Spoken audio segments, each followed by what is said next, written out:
sang des hommes, et commis des violences dans le pays, contre la ville et tous ses habitants. À quoi sert une image taillée, pour qu'un ouvrier la taille? À quoi sert une image en fonte et qui enseigne le mensonge, pour que l'ouvrier qui l'a faite place en elle sa confiance, tandis qu'il fabrique des idoles muettes?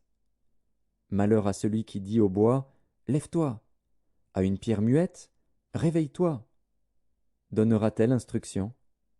Voici, elle est garnie d'or et d'argent, mais il n'y a point en elle un esprit qui l'anime. L'Éternel est dans son saint temple. Que toute la terre fasse silence devant lui. Habacuc, chapitre 3. Prière d'Habacuc, le prophète. Éternel, j'ai entendu ce que tu as annoncé, je suis saisi de crainte. Accomplis ton œuvre dans le cours des années, ô Éternel. Dans le cours des années, manifeste-la, mais dans ta colère, souviens-toi de tes compassions.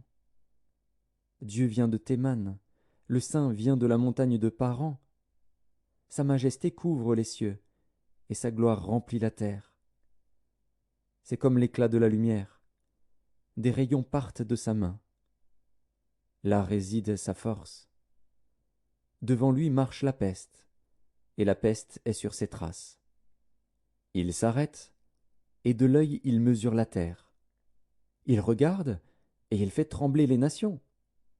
Les montagnes éternelles se brisent, les collines antiques s'abaissent. Les sentiers d'autrefois s'ouvrent devant lui. Je vois dans la détresse les tentes de l'Éthiopie, et les tentes du pays de Madian sont dans l'épouvante. L'Éternel est-il irrité contre les fleuves? Est-ce contre les fleuves que s'enflamme ta colère? Contre la mer que se répand ta fureur, pour que tu sois monté sur tes chevaux, sur ton char de victoire? Ton arc est mis à nu. Les malédictions sont les traits de ta parole. Tu fends la terre pour donner cours aux fleuves.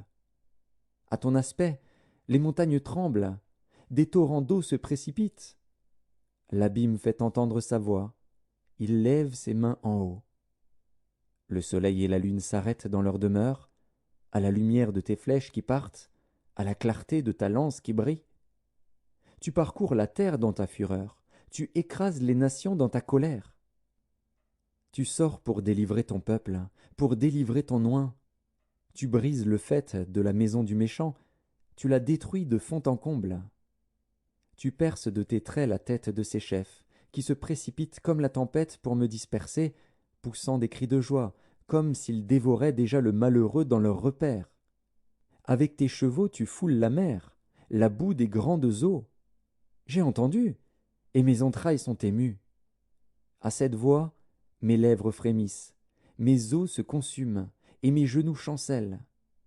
En silence je dois attendre le jour de la détresse, le jour où l'oppresseur marchera contre le peuple.